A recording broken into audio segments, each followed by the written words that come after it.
program is brought to you by LGT Wealth Management. Welcome to the next chapter in trusted advice, where global strength and deep local relationships shape wealth that lasts for generations. LGT Wealth Management, lgtwm.com.au.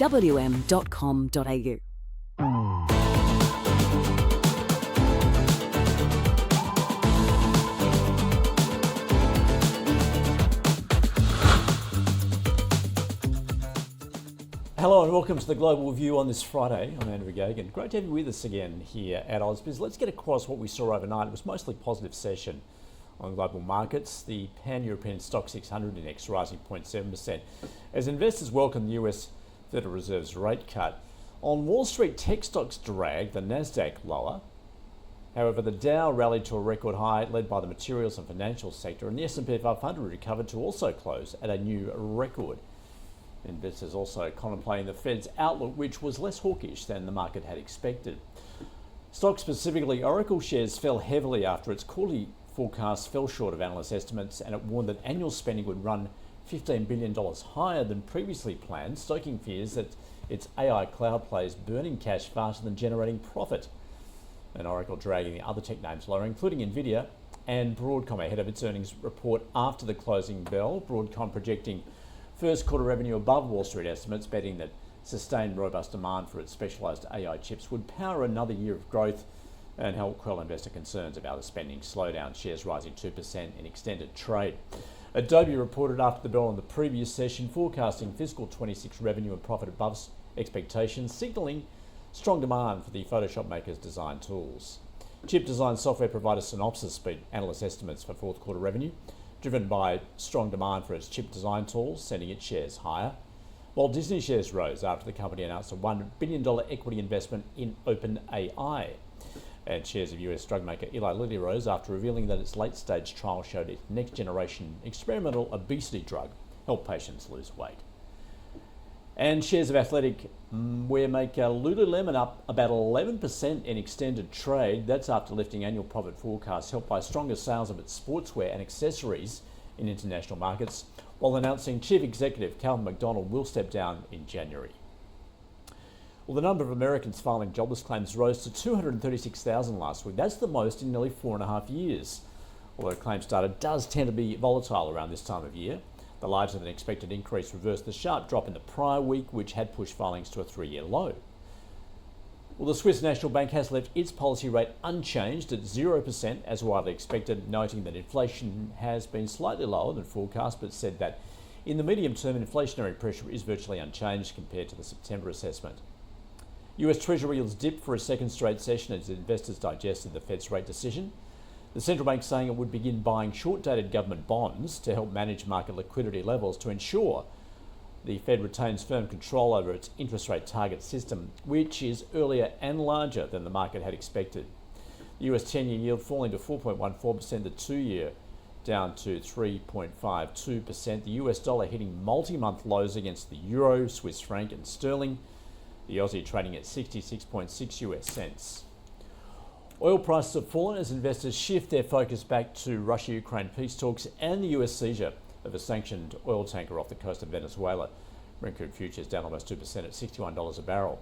Copper has surged to a new record, up 3% to 11,900 US a tonne in a London trade. Iron ore rising almost 1% to 104 a tonne. And gold hitting its highest level in more than a month after the Fed's quarter-point rate cut pushed the dollar lower. Spot gold up 1% to $4,270 an ounce. And silver has risen to another record. Spot silver up some 4% to $64 an ounce. Bitcoin, meanwhile, it is currently trading at close to 92,000 US dollars. Well, let's now get more on commodities with an outlook for the global economy and how that's going to impact the oil market. I caught up with Reid I'Anson from Kpler. Look, I think right now the U.S. economy is doing okay in terms of top-line growth. Our expectation this year is for GDP growth in the United States to hold at around 2%. That's in line with the long-run historical average. The problem is that the labor market is slowly weakening at the same time that inflation is holding at around 3%, and this is making it difficult for the Fed to set monetary policy. Do you actively cut rates in an attempt to slow the weakening in the labor market, or do you hold steady here in an attempt to try to offset the inflationary problems that are currently facing the U.S. And again, we saw that in the FOMC meeting yesterday. There was two dissents for a no cut. And so I think moving into next year, you're going to see a lot of dissent continuing on the FOMC as they deal with these two factors kind of playing against each other. So obviously headline inflation there remaining a problem. Overall, what are you seeing in terms of oil demand in the States at the moment heading into 2026? Yeah, it's flatlining here, and I think this is the trend that we're going to see over the next couple of years and into the end of the decade, right? Like oil demand in the United States is probably peaked out at 2019 levels. Of course, we got peaked in 2019. We got a recovery post-COVID, but we're kind of in a period now where oil demand in the United States is flatlining. Really where you want to focus on if you're thinking about global oil demand growth is, what's going on in Southeast Asia, what's going on in India, and what's going on in China. I think if you're talking about global demand growth into the end of this decade and into the 2030s. All right, well, let's go there then. Reid, what you're seeing in Asia at the moment, particularly with the focus on China, what's the likely demand, particularly what you're seeing with the Chinese economy? Yeah, ironically, Chinese oil demand, in my opinion, comes under increasing pressure as they continue to rest on this manufacturing-driven growth model that they've relied on for so long. And the reason being, a lot of that investment-led growth is flowing through to EV production. And so we've seen a massive uptick in Chinese EV usage domestically and also via the export channel. And so again, I think that core product demand piece in China is pretty much hitting peak levels now and will flatline over the next couple of years. Where you will see more demand in China is for things like LPGs, which flow through to plastics demand. But again, that core product barrel, gasoline and diesel is pretty much hitting peak levels here because of very elevated EV pickup in China. So, Reid, I see your assessment there is that oil markets continue to show oversupply globally, at least. I was just looking at the International Energy Agency upgrading its 2026 global oil demand growth forecast while also trimming its supply growth predictions. What do you make of that? Look, I think on the demand side, even this year, global growth levels have been a bit more resilient than many were expecting, say in mid-April when Trump was announcing very aggressive tariffs. And I think that story will continue into next year. Growth is going to be a bit more resilient than, say, we were expecting a couple of quarters ago. And so I think that explains the demand side. However, the ultimate story remains one of elevated supply into next year. We've seen a surge in oil on water that's likely going to flow through to elevated inventories, and we see global oil supply outpacing demand next year by north of 1.5 million barrels per day. So I think the supply story is really where the story will center next year within crude markets, especially through the first half of next year. So, Reid, we've also heard from OPEC. They've released their monthly report. They have maintained their forecasts for 25 and 26 world oil demand growth. What are you seeing in terms of likely policy going forward for OPEC? Look, I think they're probably on pause into next year now.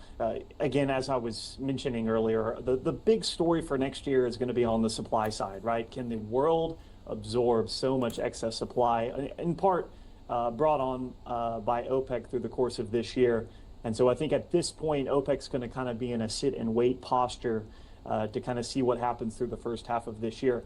And more broadly, I think OPEC's policy right now is one of market share game, right? I think they're trying to play that game, even if prices do move to the downside. They would like to recapture some of that market share they've lost in recent years to players, U.S. shale players in the United States. Now let's turn to geopolitics, how that's influencing the oil market at the moment. Obviously, we've got traders keeping an eye on those Russia-Ukraine peace talks, which don't appear to be going anywhere at this point. What of developments, though, in Venezuela and off the coast there, obviously, with a tanker having just been seized? What is that likely to do, particularly in terms of oil exports from Venezuela? Look, it's kind of an open question. And, we were assuming kind of a base case that the Trump administration would look to get some kind of negotiated settlement with the Maduro regime. That may be less of a potential outcome now. There's maybe a bit more risk of escalation given that tanker seizure yesterday. Our baseline case next year was that, Venezuelan production would recover back to levels of just above 900 KBD after weakening last month. I think there is a bit more of an open question now what that could look like. But the thing that I would probably emphasize to the audience right now is that the tail risks of some kind of U.S. kinetic engagement or some type of push to get to oust the Maduro regime has increased, say, from a month ago. I do know that Asian buyers were demanding a steep discount on Venezuelan crude, pressured by a surge we've seen from both oil from Russia and Iran. Yeah, we've actually seen a big pickup, particularly in Iranian and Venezuelan floated barrels in places like offshore China and Malaysia. And so we'll have to continue to watch that over the next few months. What you'll likely see is a lot of that those offshore sanctioned volumes are imported into China and stored in inventory or utilized to a degree.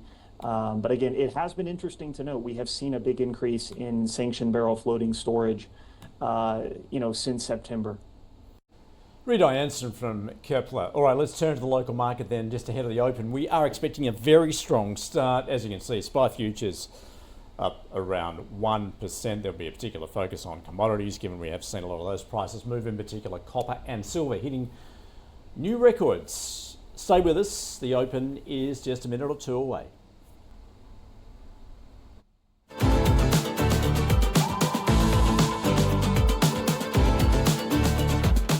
This program is brought to you by LGT Wealth Management. Welcome to the next chapter in trusted advice, where global strength and deep local relationships shape wealth that lasts for generations. LGT Wealth Management, lgtwm.com.au.